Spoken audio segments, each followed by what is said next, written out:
राम राम जी सारे ना, होपफुली सारे ठीक ठाक होंगे। तो आज की वीडियो में बात करने जा रहे हैं एमडीयू में जो आपके यूजी इंटीग्रेटेड कोर्सेज के एडमिशन होने जा रहे हैं, और कल यानी कि 3 जुलाई को उसकी फिजिकल काउंसलिंग है।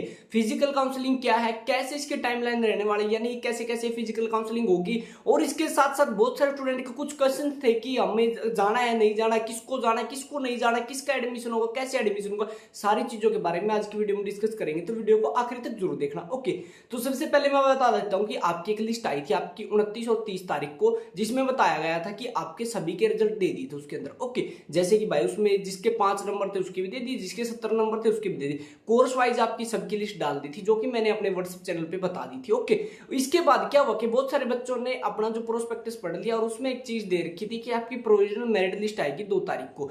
तो बोले कि ये प्रोविजनल मेरिट लिस्ट क्या है, इसमें क्या चीज है। देखो, प्रोविजनल मेरिट लिस्ट जो पहले आती 2023 तक, उसमें क्या होता था, जो आपकी नॉर्मल लिस्ट आई थी उसमें और प्रोविजनल मेरिट लिस्ट में सिर्फ इतना डिफरेंस होता था कि प्रोविजनल मेरिट लिस्ट में आपकी कैटेगरी मेंशन होती थी। ओके, उसमें क्या था कि आपका नाम, फादर नेम था, उसके बाद आपका रोल नंबर था और आपके नंबर थे। ठीक है, ये चीज थी। लेकिन अभी जो लिस्ट आने वाली है उसमें क्या हो जाएगा, कैटेगरी और मेंशन हो जाएगी, ऐसे होता था। ठीक है, बाकी अब की बार एमडीयू ने एक चीज कर दी है कि आप 40 नंबर से ज्यादा वाला ही क्वालिफाइंग है। ओके, यानी कि जिसके 40 नंबर से ज्यादा वही आपका एडमिशन के लिए पार्टिसिपेट कर सकता। तो मे भी ये चीज कर सकते हैं कि जिसके 40 नंबर से कम है उसका नाम उस लिस्ट में से हटा दे, पर ऐसा नहीं हो सकता, क्योंकि बहुत सारे कोर्स ऐसे जिसमें बहुत कम बच्चों ने अप्लाई किया, अगर उनमें से 40 से कम वाले बच्चों का नाम हटा दिया तो वहां के कोर्सों में आधी भी सीटें नहीं भरेंगी, जिससे कि आपके कोर्स डिसकंटिन्यू कर दी जाएगी। ओके, तो ऐसा भी नहीं होने वाला। अभी बात सुनो ध्यान से कि आपको आगे करना क्या है। आज सबसे पहले मैंने इससे पिछली वीडियो में मैंने बताया था कि आपको डॉक्यूमेंट क्या क्या चाहिए, तो वो सारे के सारे डॉक्यूमेंट आपको प्रिपेयर कर लेने हैं। ठीक है,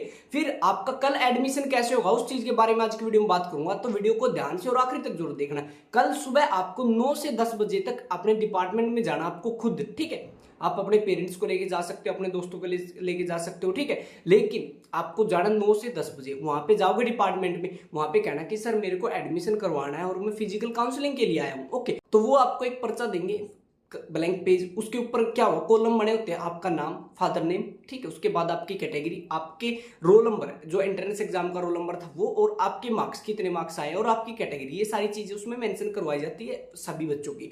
ये चीज होती है आपकी लगभग 11 बजे तक। ओके, कई बार 11:30 12 बज जाते हो, कई बार रिक्वेस्ट करें तो, लेकिन एवरेज 9 से 11 बजे तक आप सभी स्टूडेंट्स के साइन करवाए जाते हैं। ओके, जिन भी स्टूडेंट्स ने वहां पे जाके साइन किए हैं, फिर क्या होगा कि 11 से क्या कर 1 बजे तक 2 घंटे में आपको क्या होगा, कोई बीच में जर्नल का आएगा, कोई एससी का आएगा, कोई बीसी का, ऐसे आप समझते हो ना, मतलब हर अलग अलग स्टूडेंट आते हैं, किसी के 40 नंबर है, किसी के 70 आ गए, फिर किसी के 30 आ गए, ऊपर नीचे सीक्वेंस बन जाएगी। ओके, तो फिर वो क्या करेंगे, 11 बजे से लेके 1 बजे तक सबसे पहले कैटेगरी वाइज डिवाइड करेंगे, जैसे जर्नल के अलग कर देंगे, एससी के अलग, ओबीसी के अलग, डीएससी के अलग। ओके, उसके बाद क्या होगा कि उनके नंबर वाइज उनको क्या है कि डिवाइड कर देंगे, जैसे पहले 70 वाला, फिर 68 वाला, फिर 65 वाला, फिर 60 वाला, फिर 55 वाला, फिर 50 वाला। Okay, category wise.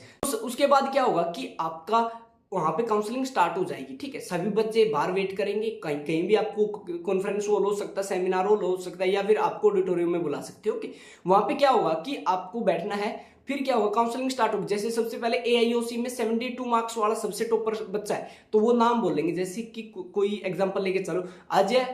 ठीक है, वो बोलेंगे अजय सन ऑफ अनिल कुमार। ठीक है, तो वो बच्चा वहां पे जाएगा, उसको अंदर बुलाएंगे। अंदर बुला क्या होगा कि उससे अपना जो फॉर्म निकाल के देखेंगे, उनके पास भी एक फॉर्म होता है। ठीक है, वो देखेंगे हाँ भाई ये सारी की सारी डिटेल ओके है। ठीक है, उसके ओरिजिनल डॉक्यूमेंट चेक करेंगे कि सब में इनके नाम, father name, mother name, date of birth okay है या नहीं है। ठीक है, उसके जो जो रिक्वायर्ड डॉक्यूमेंट सारे चेक करेंगे। ओके, उसके बाद जब उसके सारे डॉक्यूमेंट अच्छे से चेक कर लेंगे, फिर क्या करेंगे कि वो अपना एक एप्लीकेशन फॉर्म की कॉपी, ठीक है, और उसके साथ सारे के सारे डॉक्यूमेंट्स की कॉपी और 4 आपके पासपोर्ट साइज फोटो, ठीक है, ये वो स्टेपल करके वहां पे रख लेंगे। बाकी आपको बोल देंगे कि ठीक है आपका एडमिशन हो चुका है, और शाम तक आपके पास फीस का पोर्टल आ जाएगा। ओके, और इसके साथ साथ जब डॉक्यूमेंट वेरिफिकेशन हो रही है तो आपके पास कुछ डॉक्यूमेंट्स नहीं होंगे, जैसे कि आपकी 12th की मार्कशीट, कई बच्चों के माइग्रेशन नहीं है। ठीक है, इसके साथ साथ बहुत सारे स्टूडेंट्स के पास इनकम सर्टिफिकेट नहीं है, तो उसका देखो एक दिन में तो आपके अरेंज होने से रही। ठीक है, तो आपको क्या करना है कि वहां पे एक एप्लीकेशन लिख लेनी पहले ही। ठीक है,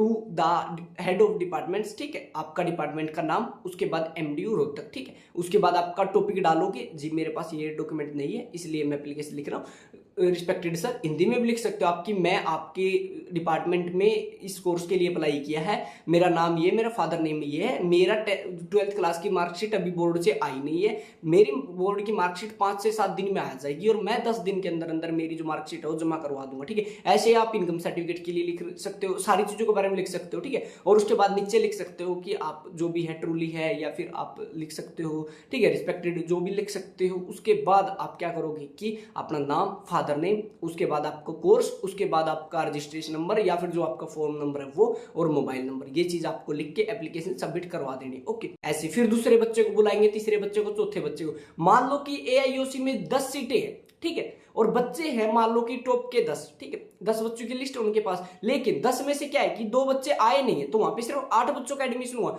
तो बच गए 2 बच्चे। तो क्या होगा कि जो 11वें और 12वें नंबर बच्चे हैं ना, उनको बुला लेंगे वो, ठीक है, ये चीज कर सकते हैं। या फिर वो बोलेंगे कि आप अगली काउंसलिंग में आना, ओके, पहले वो सिलेक्ट कर ले भाई इतने बच्चों का मेरे को एडमिशन लेना है, जो जो यहाँ पे हैं। अगर वो बच्चे नहीं है वहां पे तो फिर वो क्या है कि अगले बच्चों का एडमिशन ले लेते हैं, ओके। तो आपको फिर क्या करना है कि उसका एडमिशन हो गया, बाहर आ गए, ठीक है, तो उसका शाम तक पोर्टल खुल जाता है फीस कटवाने। फीस कहाँ पे कटती है, जहां से आपने अपना एप्लीकेशन फॉर्म भरा था ना, जहां से एडमिट कार्ड डाउनलोड किया, वहीं पे ऑप्शन आ जाएगा आपका पे फीस का, वहां पे आपको फीस पे कर देनी है, ठीक है। पे करने के बाद अगर आपकी उसी दिन पे हो जाती है, अगले दिन पे हो जाती है तो ठीक है, अगर उस दिन फीस पेमेंट होने में दिक्कत आती है, अगले दिन दोपहर तक भी फीस नहीं पेमेंट होती, तो आप डायरेक्ट अपने डिपार्टमेंट में चले जाना कि सर मेरी फीस पेमेंट नहीं हो रही, मैं डॉक्यूमेंट वेरिफिकेशन करवा के जा चुका हूँ, ओके। ये चीज करवानी है आपको, ओके। फिर आपकी जो फीस है वो पेमेंट हो जाएगी। फीस पेमेंट होने के बाद आपका एडमिशन सक्सेसफुली हो जाएगा और 2-4 दिन बाद आपको व्हाट्सएप ग्रुप वगैरह में जोड़ दिया जाएगा, जिससे आपकी क्लासेज वगैरह की अपडेट आपको मिलती रहती है, ओके। सो ओवरऑल क्राइटेरिया यही है कि कल आपको 9 से 10 बजे जाना है, जाके फिर आपको वहां पे काउंसलिंग अटेंड करनी है। काउंसलिंग के बाद आपकी मेरिट लिस्ट बनेगी। मेरिट लिस्ट बनने के बाद क्या है कि वहां पे सीक्वेंस वाइज बच्चों को बुलाएंगे, डॉक्यूमेंट वेरिफिकेशन करेंगे और एडमिशन कर देंगे। जिन बच्चों के कम नंबर है उनको जाने का फायदा ये हो जाएगा, अगर बीच के बच्चे वहां पे अपीयर नहीं होगे तो आपका नंबर आ सकता है, ओके। इसके साथ साथ ही भाई ये चीज हो जाएगी कि आपको काउंसलिंग का पता लग जाए कैसे क्या आपकी काउंसलिंग की टाइम लाइन रहती है, ओके। ये चीज आपको कर लेनी। बाकी आपका कोई और डाउट है तो आप नीचे कमेंट कर सकते हो, या फिर डिस्क्रिप्शन में हमारे व्हाट्सएप चैनल का लिंक है, उसको जाके आप ज्वाइन कर सकते हो, क्योंकि व्हाट्सएप चैनल पे हम सारी की सारी अपडेट आपको टाइम टू टाइम देते रहते हैं। अगर आप व्हाट्सएप चैनल पे ज्वाइन हो तो आपको इन चीजों के बारे में पहले ही पता हो, क्योंकि कल मैंने सारी की सारी चीजें वहां पे अपलोड कर दी थी। सो आज की वीडियो में इतना ही था, तो मिलते हैं जल्दी नई वीडियो लेकर, तब तक के लिए राम राम।